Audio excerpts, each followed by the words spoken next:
pinalitan mo. 24/7. Ako ko lang, confirm ko lang yung 10 o'clock sa 7 industry.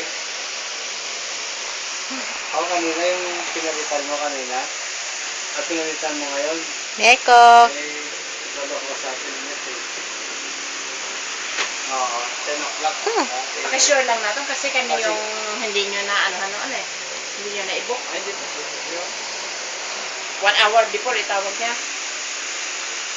Ay, itawag dito, 1 hour before. 1 hour. Advice mo na lang ng mga 9. Ha? Pero ikaw mo na yan, 10 a.m. ng umaga. 7 industry. Oo. Ikaw, i-book mo na lang, ikaw mo lang mga 9 bukas. Na-book na na. Sino to? Sige. Nakatawag ako, nakabook mo na yun.